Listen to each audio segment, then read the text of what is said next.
Bonjour et bienvenue à toutes et à tous. Nous avons le plaisir de vous accueillir dans ce quatrième webinaire de l'Université du Luxembourg dédié à la vaccination, le deuxième en français. Je suis Aswin Lechana, le Social Media Manager de l'Université du Luxembourg. Je serai votre modérateur aujourd'hui. Alors, comme la dernière fois, n'hésitez pas à nous dire dans le chat d'où vous venez, d'où vous nous suivez ce midi, de quelle ville, de quel pays. La vaccination est la trending topic mondial, le sujet le plus parlé depuis un moment déjà. C'est un sujet qui interpelle et qui rend pas mal d'entre nous anxieux.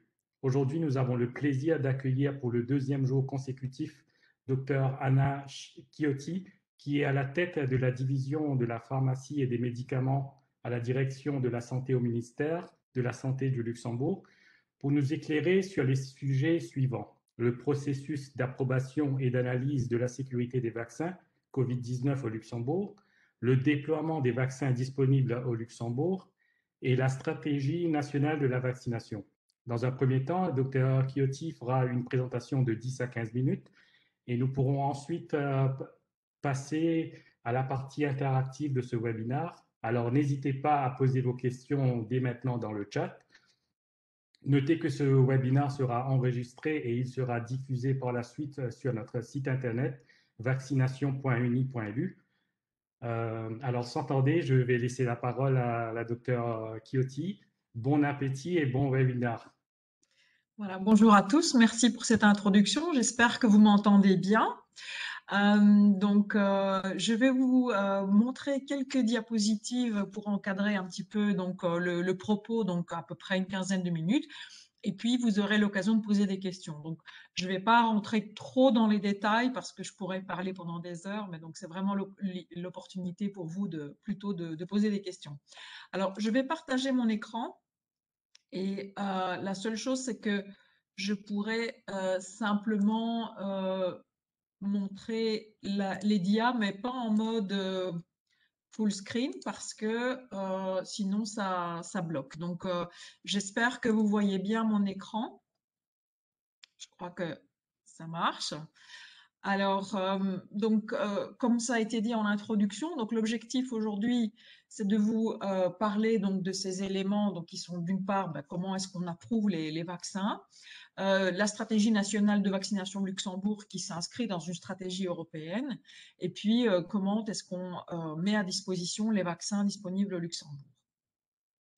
Avant cela, je voudrais vous expliquer, parce que c'est vrai que c'est pas forcément évident pour tout le monde, vous expliquer d'où je viens, ce qu'on fait dans notre administration. Donc, la division de la pharmacie des médicaments que je dirige, en fait, est une des divisions, une des nombreuses divisions de la direction de la santé. Et la direction de la santé, c'est vraiment l'administration, l'autorité compétente pour tous les sujets relatifs à la santé au Luxembourg. Et donc, vous vous imaginez bien que maintenant, pendant le Covid, tous ces services sont extrêmement sollicités et la direction de la santé est sous la tutelle du ministère de la Santé avec lequel nous travaillons en étroite collaboration et évidemment de plus en plus depuis cette crise. Alors, les missions de l'autorité compétente dans le domaine de l'approbation des médicaments et des vaccins, ce sont ici toute la liste de nos activités que je ne vais pas lire évidemment, mais c'est juste pour vous illustrer que nous avons un très large portefeuille d'activités. Et une des activités principales, c'est vraiment d'évaluer ce qu'on appelle donc la qualité, l'efficacité et la sécurité des médicaments et des produits de santé et des vaccins avant qu'ils ne soient mis sur le marché et utilisés chez des patients. Donc, dans le cadre de cette activité, en fait, l'approbation des vaccins Covid, elle suit un chemin qui est très classique, en fait, et qui est similaire à tous les produits de santé, les médicaments. Donc, c'est que la qualité, et bien sûr, c'est la qualité qui est importante, qui commence déjà dès le laboratoire et qui va se continuer jusqu'au moment où on va fabriquer ces vaccins. Et donc, les contrôles qualité, évidemment, et toutes les données de qualité sont évaluées tout au long de ce processus. Il y a toutes les données de laboratoire, donc les tests en laboratoire non cliniques et les tests évidemment cliniques chez les personnes donc ici qui ne sont pas malades, puisque c'est de la prévention avec un vaccin. Donc vous avez certainement lu qu'il y a énormément d'études cliniques qui ont été faites chez beaucoup de personnes, et grâce à ces données, eh bien, on peut estimer que la balance bénéfice-risque est favorable, et donc donner l'autorisation ici, donc au niveau de l'Agence européenne des médicaments, qui est entérinée par la Commission européenne. Et donc tous ces éléments-là, donc pour les vaccins Covid, ils ont lieu en fait au niveau central, l'Agence européenne des médicaments, et nous continuons bien entendu de suivre ce qu'on appelle le monitoring de la sécurité de ces vaccins. Alors, pour vous expliquer, parce que certains d'entre vous peuvent penser que finalement c'est très rapide, on entend régulièrement que la recherche clinique prend des années et des années. Et en fait, si vous voyez ici sur le côté gauche le schéma classique de développement, donc à partir de la recherche, du développement et des études pour développer et mettre à disposition de nouveaux traitements, les différentes étapes se font, je dirais, en cascade, en suivi, en séquentiel. Alors que vu que nous étions dans une crise, donc une urgence de santé publique, eh bien, on peut activer un certain nombre de leviers pour faire les différentes étapes plutôt en parallèle, et donc ce qui permet d'avoir un gain de temps et de mettre beaucoup plus rapidement à disposition les vaccins pour la COVID-19. Alors, comme je le disais, l'approbation, elle se fait au niveau central. Donc, vraiment, notre autorité centrale, c'est l'Agence européenne des médicaments, qui donc évalue donc les différents vaccins, et puis ces décisions sont entérinées donc dans les différents États membres. Donc on peut, dès le lendemain de l'approbation centralisée par l'Agence européenne, utiliser les vaccins dans les différents États membres, moyennant bien entendu quelques démarches administratives, mais ça aussi, ça a été simplifié et accéléré. Et donc l'autorisation ici, c'est une autorisation qui est conditionnelle évidemment sur des données de qualité, d'efficacité et de sécurité, avec toujours comme principe une balance bénéfice-risque où les bénéfices vont l'emporter sur les risques liés à la vaccination. Et donc là aussi, au niveau de l'évaluation, donc à la fois les fabricants, je vous ai expliqué, peuvent faire toutes les choses en parallèle pour accélérer le développement des vaccins. Eh bien, pour le régulateur qui va évaluer ces vaccins, on peut aussi faire des évaluations au fur et à mesure qu'on reçoit les données. C'est ce qu'on appelle le rolling review, donc c'est une revue progressive au fur et à mesure de la mise à disposition des données, qui permet de donner des avis préliminaires, mais le corollaire évidemment, c'est que ces avis, ils sont régulièrement mis à jour, ce qui peut parfois être perturbant pour certaines personnes, puisqu'on peut changer certains avis. J'y reviendrai probablement dans les questions-réponses. Alors, ça, c'est tout l'ensemble. Donc ça, c'est vraiment pour résumer comment est-ce qu'on peut accélérer le développement en cas d'urgence sanitaire. C'est qu'on met en place différents mécanismes, comme je le disais, donc qui, sur le développement, on peut faire les choses en parallèle. Les régulateurs est en contact avec des experts, et les firmes qui développent, eh bien, ces contacts sont intensifiés, augmenté, on a mis en place des task force spéciales, des groupes de travail spéciaux, et donc en termes de ressources aussi, donc il y a eu une très grosse mobilisation pour avoir des ressources qui travaillent évidemment à des rythmes assez fous, mais c'est nécessaire puisqu'on est en état de crise. Et après, au niveau de la production, en général, la production industrielle à grande échelle, elle commence une fois que tous les processus sont approuvés. Ici, il y a eu des autorisations exceptionnelles pour commencer à produire déjà avant. Et donc, vous voyez, on gagne aussi en termes de production pour permettre un déploiement le plus rapidement possible. Et donc, on a eu donc les premiers cas au Luxembourg au mois de mars 2020, et nous avons commencé la vaccination en décembre de la même année, ce qui est évidemment exceptionnel. Alors, justement, pour parler de stratégie, donc au niveau européen, bien sûr, on nous demande de nous coordonner puisqu'il faut assurer un accès équitable à tous. Et donc, il faut, puisque les vaccins, même si on met tout à disposition, enfin toutes les ressources à disposition, le facteur limitant, c'est quand même la production à échelle industrielle et voire une production de millions et de millions de doses. Et donc, la stratégie vise évidemment à prioriser les personnes les plus vulnérables, puisqu'on ne peut pas vacciner tout le monde en même temps. Et donc, les personnes les plus vulnérables, les personnes les plus à même de souffrir des conséquences de ce virus doivent être vaccinées en priorité. Il faut bien sûr suffisamment de ressources, et donc ça aussi, ça demande une organisation pour permettre aussi d'avoir une couverture géographique et un accès à toute la population. Les aspects logistiques sont aussi un défi, et c'est pour ça qu'on met en place des centres de vaccination, puisque les vaccins, en tout cas pour certains d'entre eux, nécessitent des conditions de réfrigération qui sont inaccessibles en pratique médicale courante, et aussi le fait que les vaccins sont présentés dans des flacons qui contiennent beaucoup de doses. Et donc, ça, évidemment, c'est adapté à une vaccination de masse. Alors, les phases de la vaccination au Luxembourg, vous allez aussi les retrouver, je vous donnerai après un site où vous pouvez regarder, où vous pouvez retrouver toutes ces informations. Les phases de la vaccination luxembourgeoise, elles se déclinent en 6 phases. Et donc maintenant, nous avons évidemment commencé en décembre avec les personnes qui étaient les plus à même, malheureusement, de véhiculer aussi le virus. Donc, il fallait protéger les professionnels de santé qui étaient en première ligne, et puis aussi les empêcher de transmettre le virus. Et donc, la stratégie a été évidemment ciblée sur ces premières personnes. On sait aussi que le facteur de risque le plus important de complications est l'âge. Et donc, c'est comme ça que la stratégie a été définie pour commencer par les couches de population les plus âgées et on descend en âge. Et donc là, nous allons commencer la quatrième phase. L'objectif étant, bien entendu, à terme, au fur et à mesure de la mise à disposition des vaccins, de vacciner toute la population. Bien sûr, on sait bien que tout le monde ne sera pas volontaire. Donc, si nous avons une couverture vaccinale entre 60 et 70%, on peut considérer que nous avons une bonne immunité contre la COVID-19. Alors ici, le déploiement, donc c'est un graphique un petit peu compliqué, mais c'est quelque chose qu'on peut créer soi-même en allant sur ce site. Vous pouvez choisir le pays. Donc si certains d'entre vous viennent de pays plus exotiques, vous pourrez les retrouver donc sur le site de l'ECDC.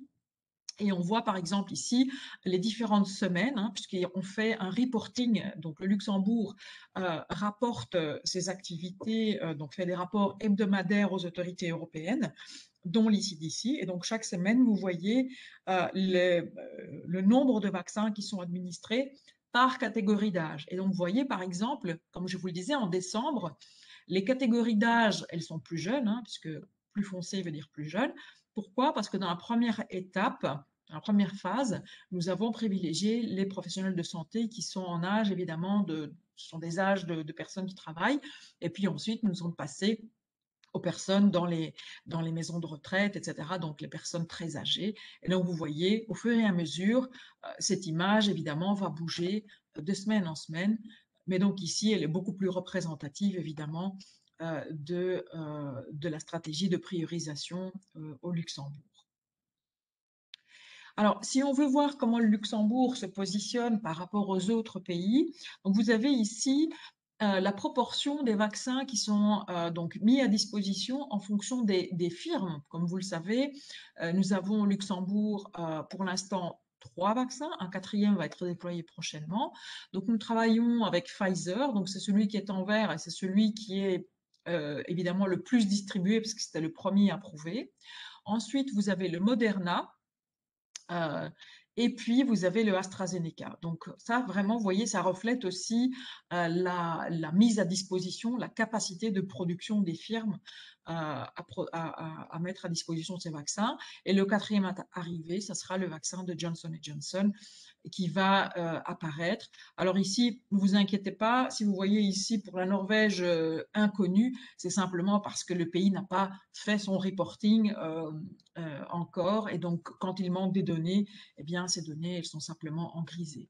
Et donc vous voyez que le Luxembourg, ici, donc, nous avons une grosse majorité de vaccins Pfizer, un petit peu de Moderna et à peu près un quart de AstraZeneca.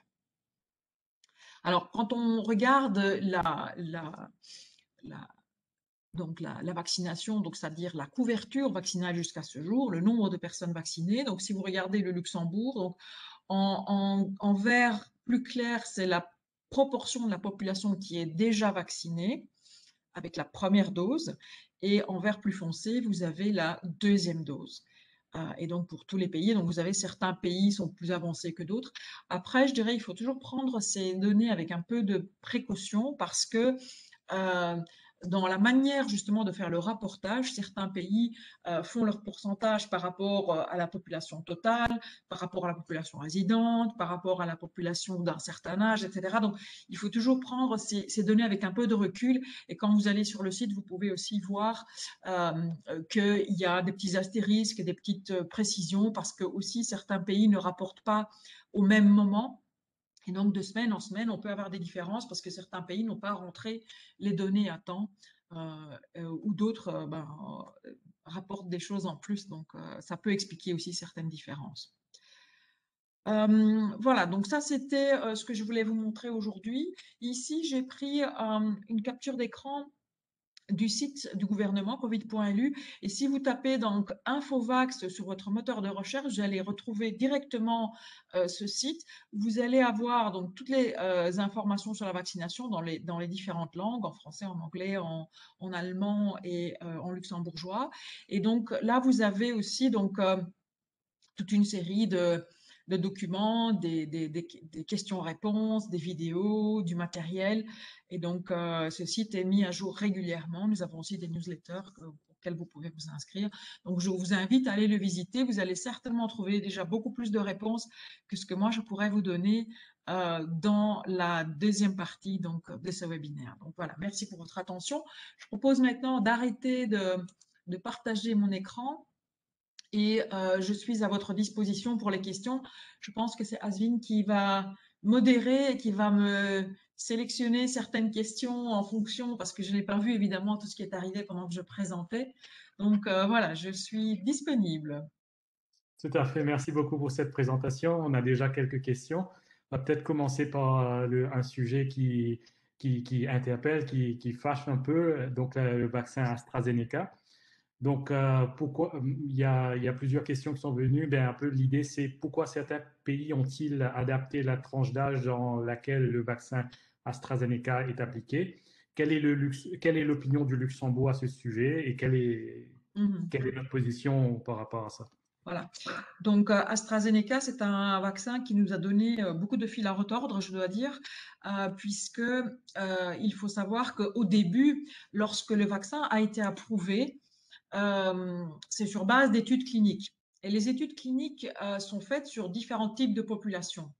Et on s'est rendu compte, donc les autorités d'évaluation et surtout, c'est pas vraiment les autorités de réglementation comme nous, la division de la pharmacie et des médicaments et nos homologues dans les autres pays, c'est plutôt les comités scientifiques qui se sont dit, mais qui se sont penchés sur les données et qui ont vu que les premières études cliniques avaient finalement peu de personnes, c'était à peu près 13% de personnes qui ont 65 ans et plus. Et donc, certains comités scientifiques ont dit, mais il n'y a pas assez de données, on n'est pas confortable pour dire que les vaccins sont efficaces dans cette tranche de population. On sait aussi en théorie que plus l'âge augmente, surtout au-dessus de 70, 65, 75 ans, l'immunité est différente. Et donc, tout vaccin, n'importe quel vaccin va être déjà moins efficace en soi parce que le système immunitaire répond moins efficacement à une stimulation par un vaccin. Et ce qui a conduit donc certaines autorités à vouloir limiter le vaccin chez les personnes plus jeunes. Le Luxembourg, au début, on s'est dit, les données sont contradictoires. En principe, l'Agence européenne des médicaments n'a pas émis cette réserve-là. Et donc, si on regarde stricto sensu l'autorisation centrale, eh bien, il n'y a pas de contre-indication, il n'y a pas de problème à donner le vaccin à des personnes plus âgées. Ça, c'était la première actualité de ce vaccin.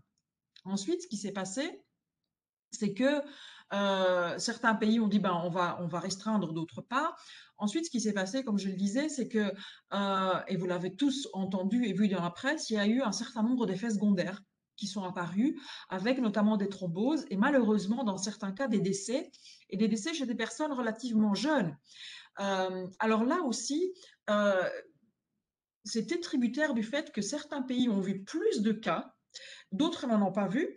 Pourquoi? Parce que certains pays ont privilégié le AstraZeneca chez des personnes jeunes, justement, parce qu'ils ont limité l'accès aux personnes âgées. Et donc, statistiquement, la survenue d'effets indésirables a été plus importante chez les personnes plus jeunes. Alors, ce qui était un peu alarmant, c'était que des personnes jeunes décèdent subitement sans explication, ce qui a conduit, par mesure de précaution, différents pays à mettre le vaccin en pause. C'est ce qui a été le cas aussi pour le Luxembourg. Donc, le Luxembourg a suivi la France, l'Allemagne, les pays nordiques pour dire attendons, mettons le vaccin en pause, le temps de collecter les données et de voir, d'investiguer s'il y a vraiment un lien de causalité entre le vaccin et les effets indésirables. Parce que ce n'est pas parce qu'il y a une association qu'il y a forcément un lien de cause à effet. Et donc, ces enquêtes ont eu lieu par le comité de sécurité de l'Agence européenne des médicaments, qui s'appelle le PRAC. Ce comité a fait une première évaluation de toutes les données qui ont été collectées. On a mesuré, on s'est rendu compte qu'il y avait quand même plus de 15 millions de personnes, donc au moment où on a fait cette analyse, de 17 millions de personnes qui ont été vaccinées avec le vaccin AstraZeneca, et il y avait finalement que quelques dizaines de cas de thromboembolie, dont malheureusement une petite fraction qui était fatale, bien entendu, c'est grave. Malgré tout, il n'y avait pas d'indice pour dire que, premièrement, c'était forcément lié au vaccin, mais c'était toujours un signal à garder en tête. Et donc, sur base de cette première évaluation, l'Agence européenne a dit, ben, finalement, soyons prudents, nous allons introduire ce qu'on appelle une variation dans la notice scientifique du produit, donc les recommandations d'utilisation. Et donc, ce qui a fait que les pays, la plupart des pays se sont dit, OK, la balance bénéfice-risque reste favorable, donc on reprend la vaccination, ce qui a été le cas au Luxembourg aussi. Nous avons repris la vaccination avec AstraZeneca, mais les pays nordiques, aussi historiquement, ils n'ont pas voulu recommencer avec AstraZeneca parce que comme ils ont vacciné des personnes plus jeunes, ils ont plus de cas. Et ce qu'il faut savoir aussi maintenant, nous avons, les 2 dernières semaines, nous avons des données supplémentaires qui tendent à prouver qu'il y aurait quand même, chez les personnes jeunes qui ont un terrain prédisposant, on ne connaît pas encore tous les mécanismes, mais donc ça c'est je dirais une précaution particulière qui va être ajoutée à la notice scientifique du vaccin. Et donc, raisonnablement, on pourrait dire que pour réduire le risque, de nouveau par principe de précaution, certains pays aussi maintenant font marche arrière et disent, eh bien, le vaccin, on va le laisser plus pour les personnes âgées et moins chez les jeunes parce que voilà, on a observé que c'était surtout des personnes jeunes malheureusement qui ont fait ces effets indésirables. Mais c'est toujours en cours d'évaluation. Donc on est au cœur de l'actualité. Il y a ce matin même et toujours en cours une réunion de ce comité qui émettra donc un avis encore cet après-midi. Et donc on pourra encore vous donner des informations sur ce vaccin AstraZeneca qui nous pose beaucoup de questions. Merci beaucoup. Je pense que ces éclaircissements étaient très utiles. Et donc, on a encore quelques questions. Donc, la prochaine et la suivante. Comment les groupes vulnérables sont-ils définis? Mmh. Et comment pouvez-vous communiquer que vous faites réellement partie d'un groupe de priorité plus élevé? Comment on peut se faire connaître? Mmh. Alors, donc, si vous allez sur le site que je vous ai montré du gouvernement, donc avec la stratégie de vaccination, vous avez en fait chaque phase est vraiment détaillée et on définit les catégories de vulnérabilité. Hein, donc, avec par exemple la liste des maladies qui sont considérées comme des vulnérabilités. Il faut savoir que cette liste a été établie par le Conseil supérieur des maladies infectieuses qui réunit donc des experts dans le domaine et qui se base aussi sur les expertises des autres pays. Donc, ces informations, vous pouvez les retrouver vous-même et voir, tiens, est-ce que je fais partie de ces groupes-là? La meilleure chose à faire, je pense que c'est vraiment de consulter son médecin traitant. Si on est atteint d'une maladie chronique, si on prend un traitement, je veux dire, à long terme, il y a des personnes aussi, par exemple, qui ont des cancers qui suivent des chimiothérapies, des personnes qui prennent des corticoïdes, des personnes qui ont des maladies auto-immunes. Toutes ces personnes-là doivent vraiment se rapprocher de leur médecin traitant et les médecins traitants, évidemment, savent comment déclarer les personnes vulnérables pour qu'elles puissent être invitées à la vaccination. Et donc là, bien sûr, en fonction de chaque phase, donc tout ça est listé, hein, donc le médecin traitant a reçu aussi cette information-là et chaque personne, c'est vraiment au cas par cas avec son médecin traitant qu'on peut identifier dans quelle catégorie on se trouve en fait. Parfait. Merci pour ces éclaircissements encore une fois. Et on a encore des questions concernant les frontaliers. Est-ce que les frontaliers seront inclus dans la vaccination au Luxembourg? Alors, initialement, on avait prévu, hein, donc le Luxembourg a acquis suffisamment, en tout cas s'est positionné pour acquérir suffisamment de vaccins que pour couvrir toute sa population et au-delà. Maintenant, ce qu'il faut savoir, c'est que depuis le début du déploiement de la vaccination, nous avons eu beaucoup de problèmes en termes de production, ce qui a été le cas aussi dans les différents pays. Ce qu'il faut savoir aussi, c'est que la stratégie d'acquisition des vaccins, elle se fait au niveau européen. Et au niveau européen, il y a une distribution qui doit se faire de manière équitable. Et cette distribution, elle est basée au prorata de la population résidente. Et donc, c'est pour ça que, dans un premier temps, évidemment, le Luxembourg, comme les autres pays, doit privilégier sa population résidente. Pourquoi? Parce que, comme je le disais, la production ne suit pas.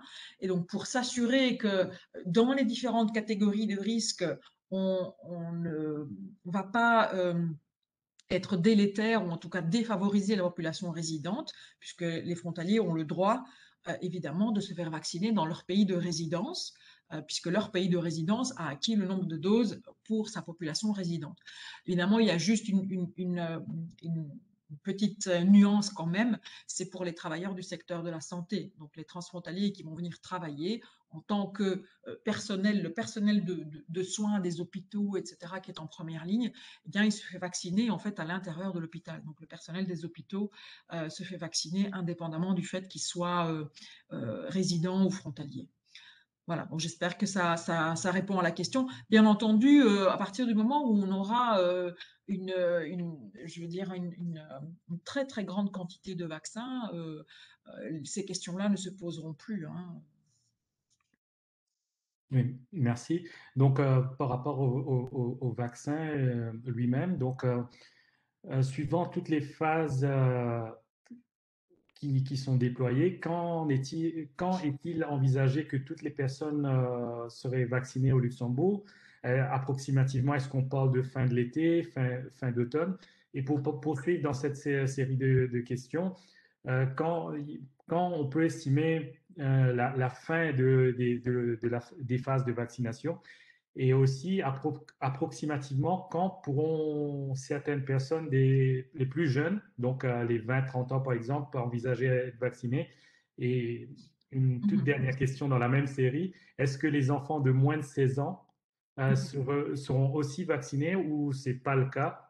Et finalement, vraiment finalement, pensez-vous Mhm. que ce sera un vaccin saisonnier ou on dit que maintenant on a les deux doses et c'est bon pour les 10 prochaines années?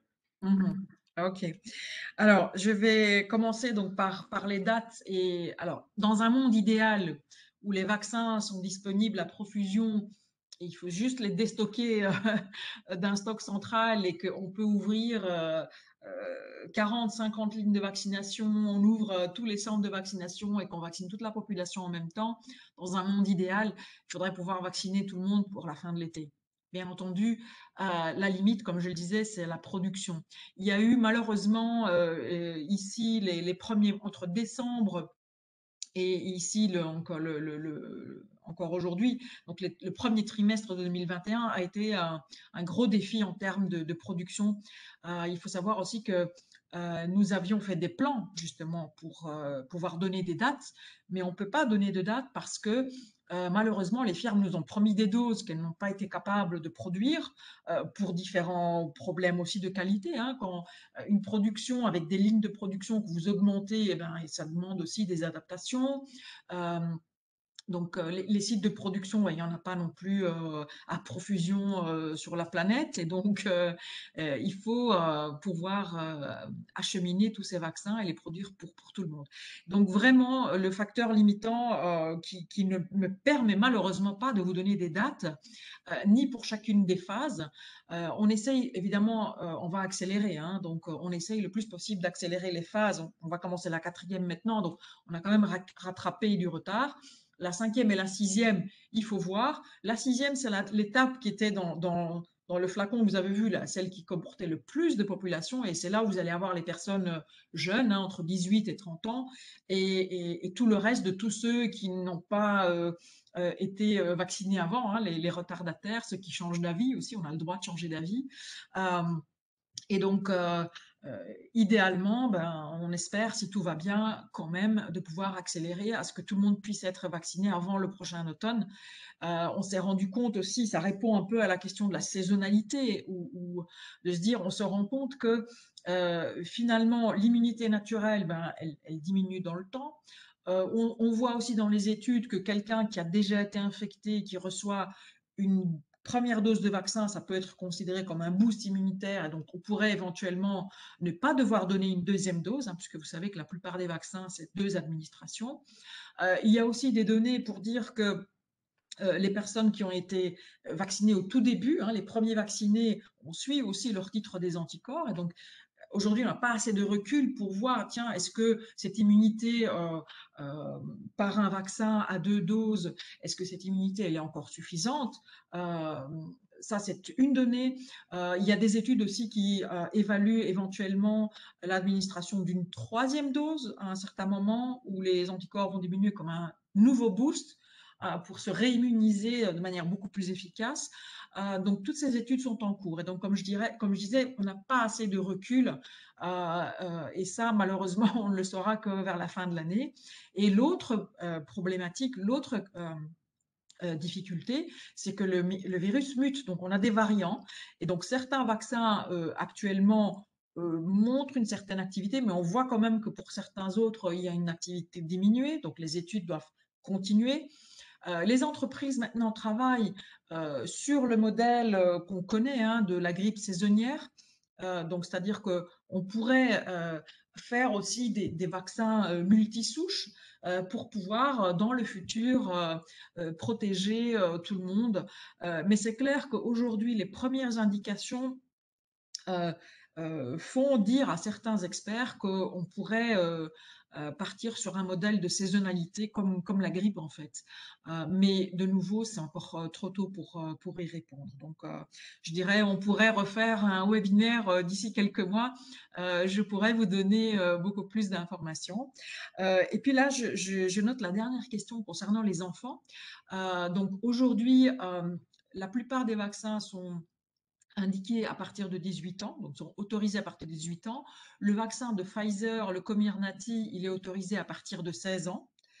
Et concernant les autres, donc les enfants en dessous de 16 ans, il y a des études en cours. Donc les firmes ont commencé à faire des études parce que c'est aussi une exigence du régulateur, c'est de mettre en place des études cliniques, ce qu'on appelle des plans d'investigation pédiatrique, pour permettre donc d'évaluer l'efficacité, l'innocuité des vaccins chez les enfants de moins de 16 ans. Donc, il y a déjà des études qui vont donner leurs résultats maintenant. Donc, on a déjà des données préliminaires chez les adolescents, hein, des enfants entre 12 et 16 ans, où on voit aussi évidemment qu'il y a un intérêt à les vacciner. Et les études chez les enfants encore plus jeunes vont suivre. Et donc, ceci, une fois que ces études, en tout cas, une fois que ces résultats sont validés, ça va générer une mise à jour de ce qu'on appelle la notice scientifique. La notice d'utilisation des vaccins sera mise à jour pour refléter une nouvelle autorisation chez ces enfants, chez les enfants. Merci beaucoup et avec plaisir pour un prochain webinaire. Je pense que on aura d'autres questions à d'autres moments qui vont venir et d'autres aussi, d'autres réponses, je suppose. Donc, sur un plan plutôt pratique, quand est-ce que la lettre va-t-elle être envoyée? Est-ce qu'on doit s'attendre à recevoir la lettre du gouvernement? Comment ce processus fonctionne? Et puis, combien de temps avant le rendez-vous les personnes sont notifiées? Alors, c'est Et finalement, juste une petite dernière, que se passe-t-il si quelqu'un manque le rendez-vous? Qu'est-ce que cette personne doit faire? Je te laisse répondre. Voilà. Alors, donc, l'organisation de la vaccination suit le modèle du large scale testing. Donc, c'est-à-dire que il y a des invitations qui vont être générées, qui vont être envoyées à tout le monde avec un code où on peut s'inscrire et obtenir un rendez-vous. Et donc, généralement, donc les codes d'accès, ils ont une durée de validité. Donc, quand vous allez recevoir votre lettre, en fait, ce qui se passe, c'est que le gouvernement annonce, il faut bien suivre évidemment les annonces du gouvernement en disant que voilà, maintenant commence la phase 4. Donc les gens sont prêts et dès que l'annonce est faite, eh bien les premières lettres, les premiers lots de lettres, les batchs aussi, hein, c'est beaucoup de lettres qui doivent être envoyées à la population. Ils sont envoyés. Et donc, en général, on a les codes d'accès, ils sont valables pendant 2 semaines. Ça, c'est une moyenne. Et donc, ces codes-là, évidemment, il faut essayer de les activer. Et quand vous allez vous inscrire, eh bien, vous pouvez choisir le créneau qui vous convient, en sachant aussi que pour certains vaccins, alors ça c'est aussi quelque chose qui est variable, c'est la date du deuxième rendez-vous, parce que les vaccins actuellement disponibles, il faut 2 injections. Et donc, en fonction du vaccin que vous allez prendre, le système va vous générer automatiquement le deuxième rendez-vous.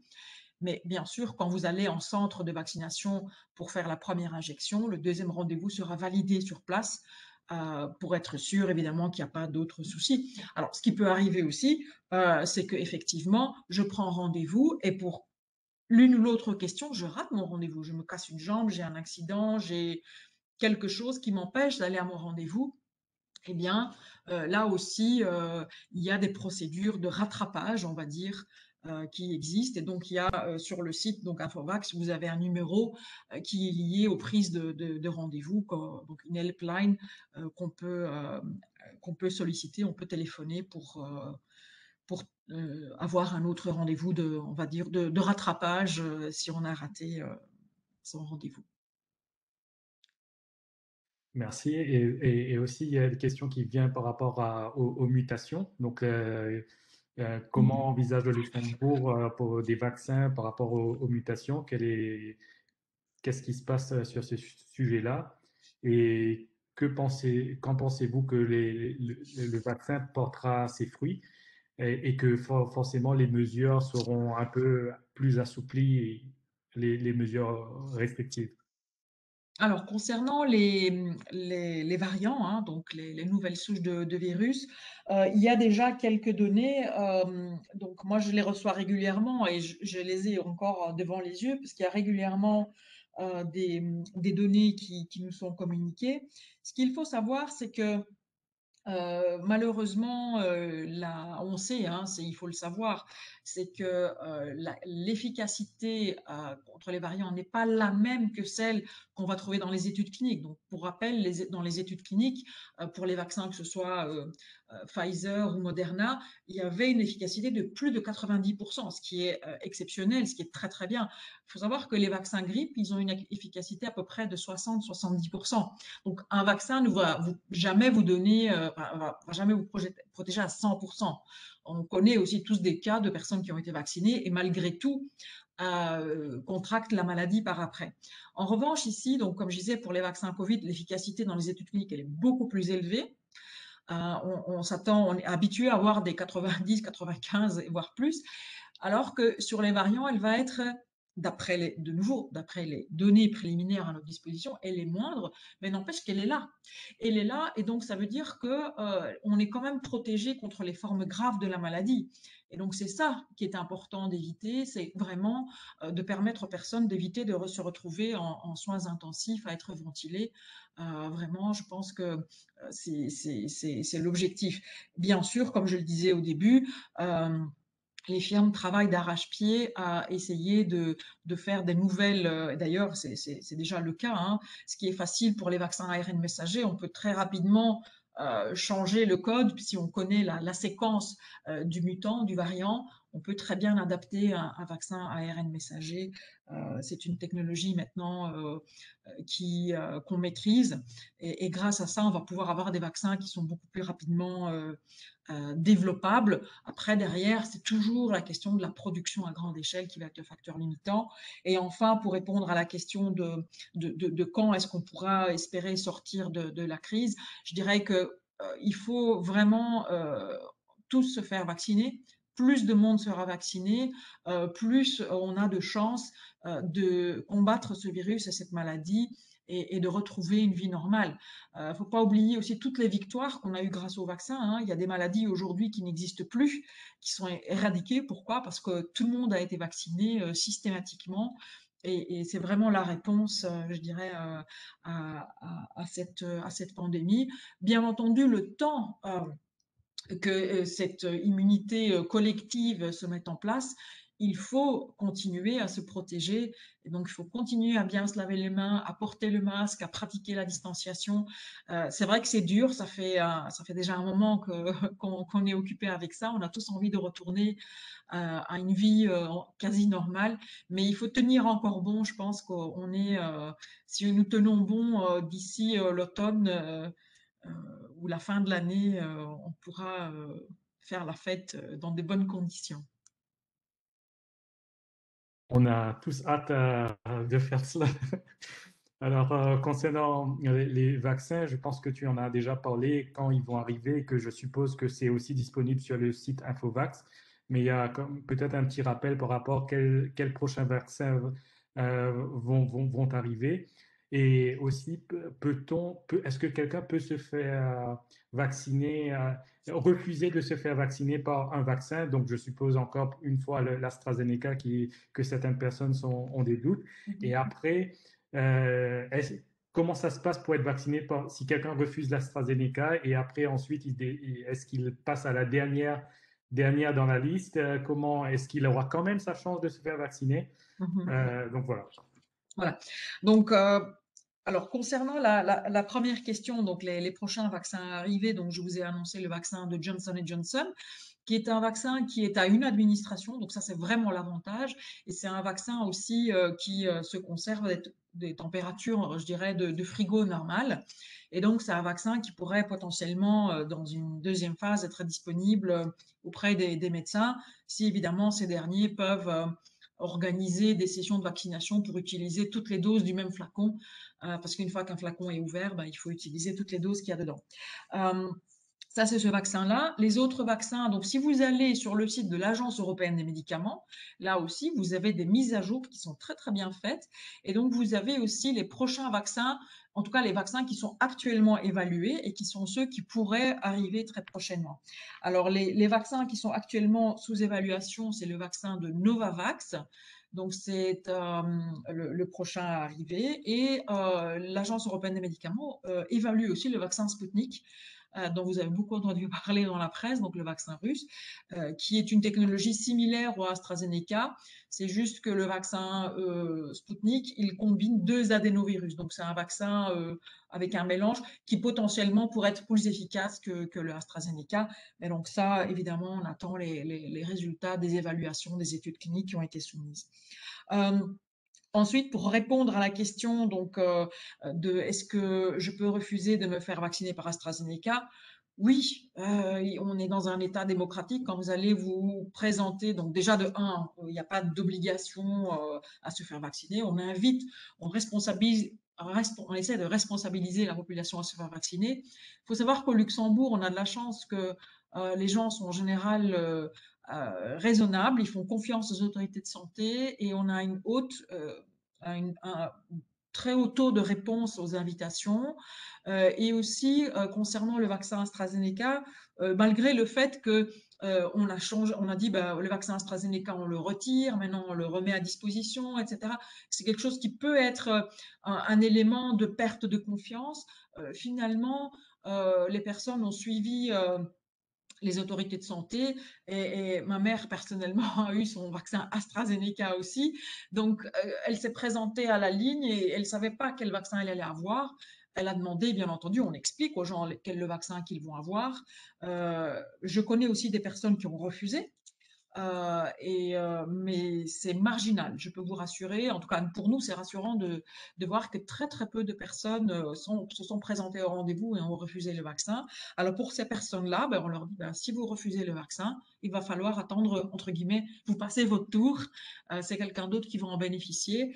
Et donc, là, ces personnes rentrent dans les procédures de rattrapage qu'on va devoir mettre en place au fur et à mesure de l'arrivée des vaccins.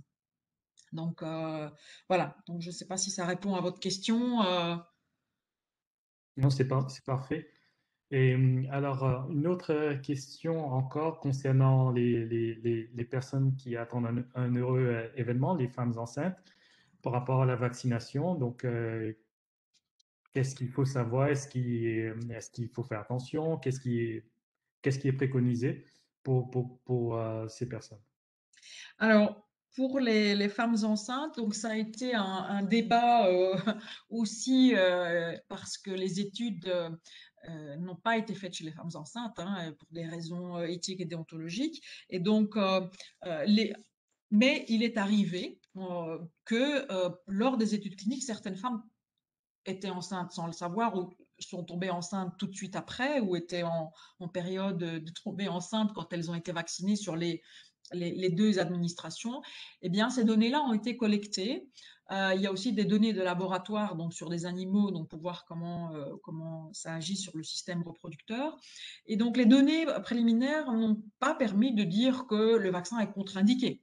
Donc, les notices scientifiques initiales nous disaient, bah, il n'y a pas, et toujours, il n'y a pas de contre-indication, en tout cas formelle à vacciner les femmes enceintes, mais bien sûr, les règles de précaution, comme tout vaccin, c'est une décision médicale. Et la décision, elle est basée sur quoi?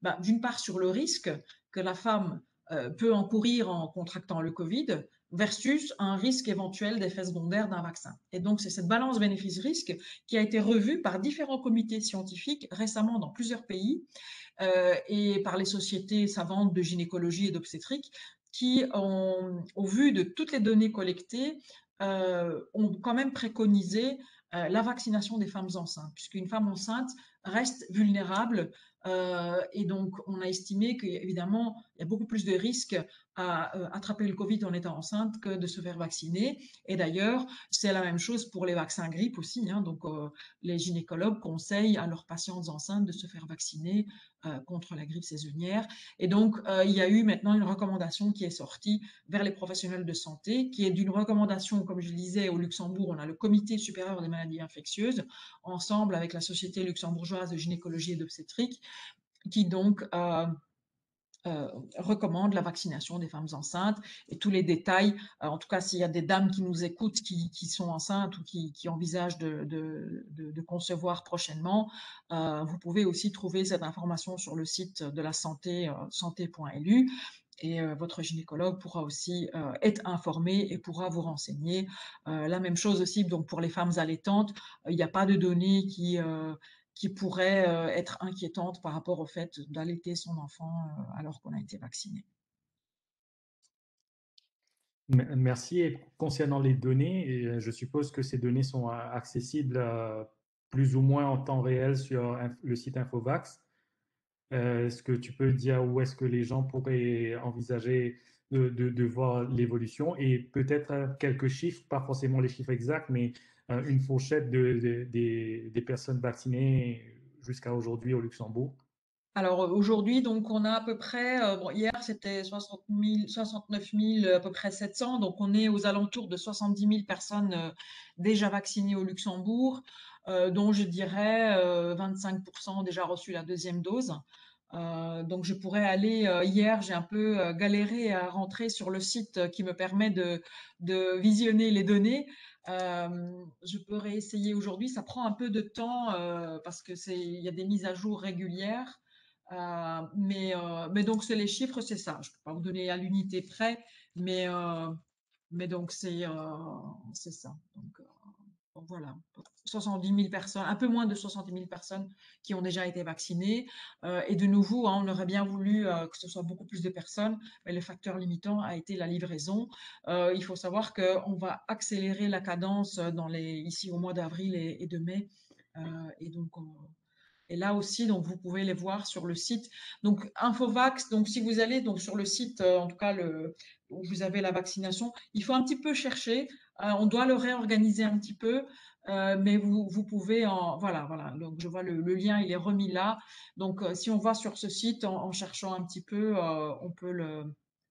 on peut trouver les infos avec, donc, comme je disais, les questions-réponses. Il y a aussi le site directement, hein, si vous allez sur le site du gouvernement, vous avez la banner Covid-19 et là, vous avez les statistiques journalières. Il y a des rapports sous forme de PDF tous les jours et vous pouvez voir toutes les statistiques journalières. Il y a aussi des statistiques qui sont compilées de semaine en semaine, donc ça, vous pouvez retrouver aussi. On arrive presque qu'à la fin, donc si vous avez d'autres questions, n'hésitez pas à nous les envoyer, parce qu'on arrive vraiment au bout des questions qui nous sont posées, ce qui est pas mal. On arrive à Mhm. répondre à toutes les questions. Et donc, je fais un petit rappel que ce webinaire ainsi que celui d'hier sera mis en ligne dans les jours à venir sur notre site vaccination.mi.lu. Vous pourrez revoir ce webinaire complet.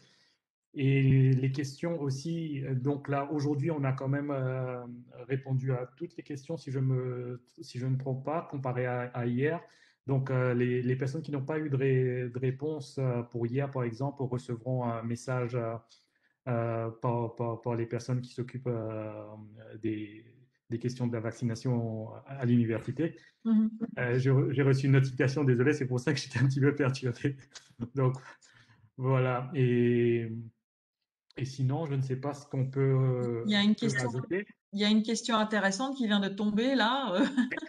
Ben oui, vas-y. Y a-t-il une stratégie de vacciner avec différents vaccins, première et deuxième dose? Je te laisse répondre. Mais c'est une excellente question en fait, parce que scientifiquement, c'est quelque chose qui peut se tenir, hein. Certains experts estiment que si on stimule le système immunitaire par des voies différentes, on peut avoir une réponse encore plus importante. Après, le corollaire à ça, c'est que comme chaque vaccin a un profil de sécurité, en fait, on peut avoir une synergie des efficacités, mais malheureusement, on peut aussi avoir une synergie des éventuels effets indésirables. Et donc, ça, c'est aussi la limitation. Donc, aujourd'hui, ce n'est pas indiqué. Aujourd'hui, on a la recommandation de garder le même vaccin. Bien entendu, il y a des études qui sont en cours pour tester les deux approches. Et c'est un peu la stratégie du vaccin russe où en fait on a deux types d'adénovirus différents qui sont déjà mélangés à l'intérieur du même vaccin. N'empêche qu'il faut quand même faire deux doses aussi. Et donc l'idée, c'est vraiment de stimuler un petit peu de manière hétérologue, pour parler scientifiquement, le système immunitaire. Donc c'est une stratégie qui mérite d'être suivie et on aura des données aussi dans le courant de l'année. Ça peut aussi arriver. Donc, certains pays aussi, c'est une question intéressante parce que certains pays, par exemple, qui ont vacciné en masse, euh, les premières doses.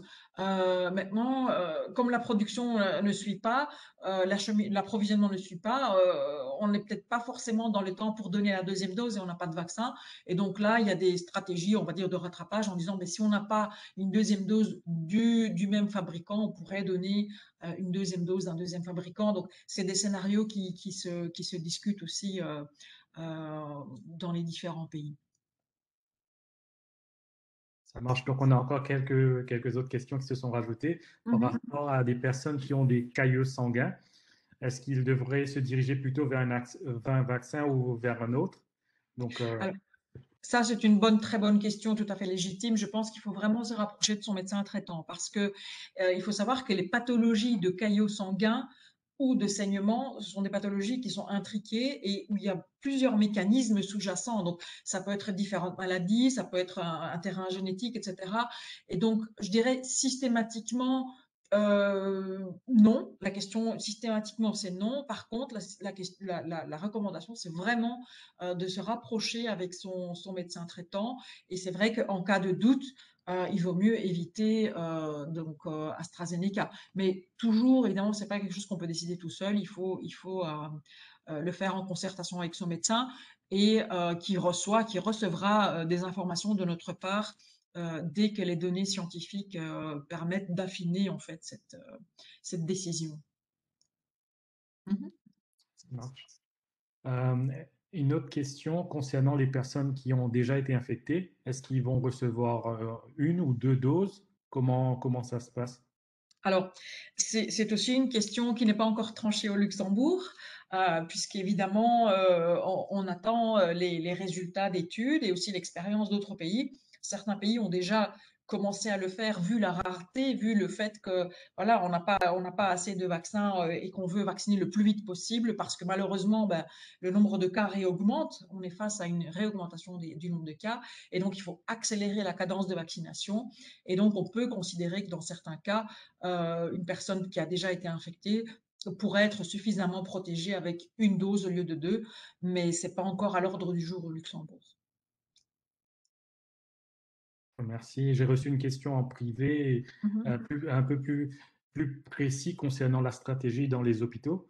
mhm. Comment le vaccin sera donné au personnel? Est-ce qu'il y aura une différenciation, les personnes qui sont plus en contact avec les patients Covid ou, ou comment ça se passe?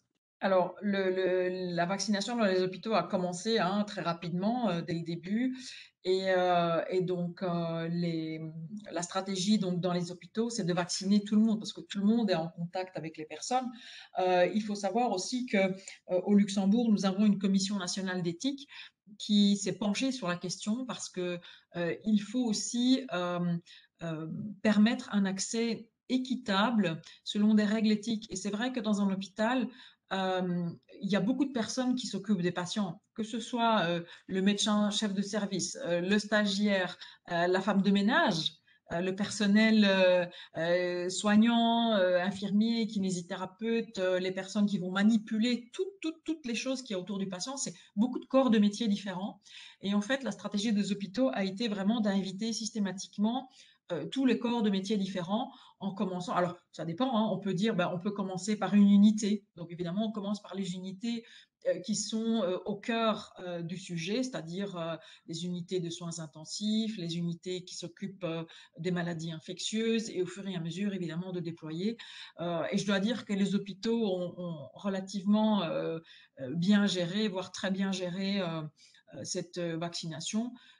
Puisque bah, toute personne qui travaille à l'hôpital est à même, enfin, est potentiellement un vecteur de propagation du virus. Et donc, c'était important de les vacciner puisque la distanciation est compliquée quand vous devez manipuler des patients.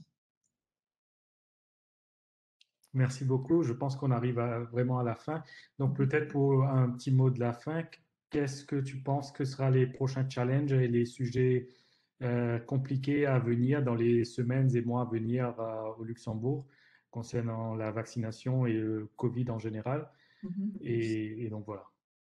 Alors, je dirais, les challenges liés à la vaccination et au vaccin, c'est que les données changent de jour en jour. Le challenge, c'est vraiment de communiquer, c'est ce que nous faisons. Et d'ailleurs, merci aussi de m'avoir invité à ce webinaire.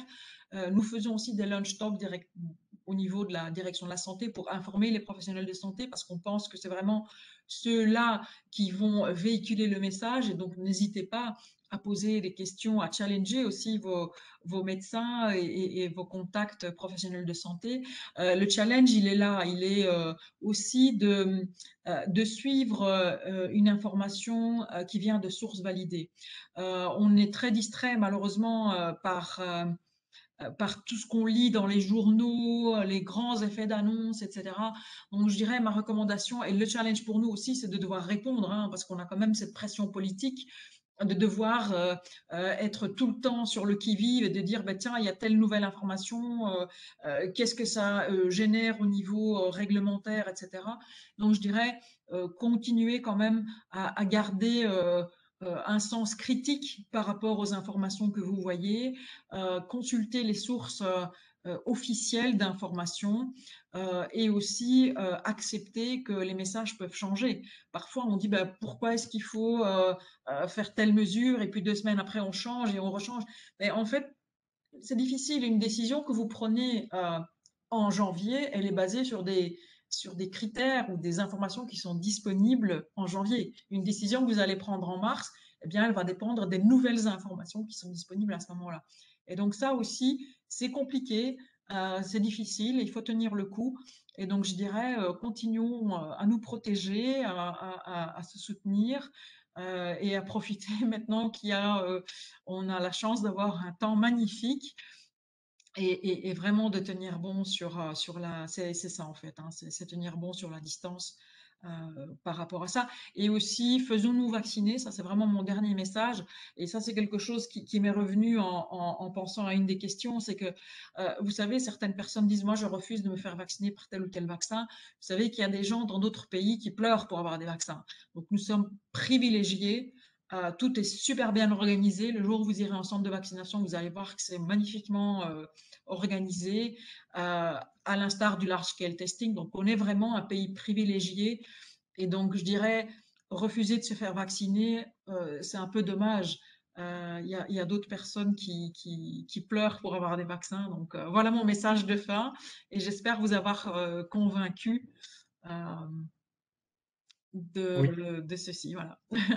Merci beaucoup. Merci pour ces 2 jours. Hier, c'était le webinaire en anglais, aujourd'hui en français. Les 2 webinaires seront sur notre site vaccination.uni.lu. Encore une fois, merci au Dr Chiotti d'avoir pris sur son temps et à vous aussi d'avoir pris le temps du repas pour venir. Ça prouve bien que c'est un sujet qui intéresse et qui suscite beaucoup de questions. Nous espérons que vous avez eu pas mal de réponses aujourd'hui. Et n'hésitez pas à continuer à visiter notre site, donc vaccination.uni.lu, que j'ai mis dans le chat, et aussi le site du gouvernement Infovax, que je rajoute dans le chat également. Comme a dit le docteur Chiotti, il y aura des informations qui seront mises à jour régulièrement. De notre côté, il y aura des vidéos, des webinars, des articles, pas mal de choses. Merci à tous et bon après-midi et take care. Et merci aussi à l'université pour le travail, le bon travail.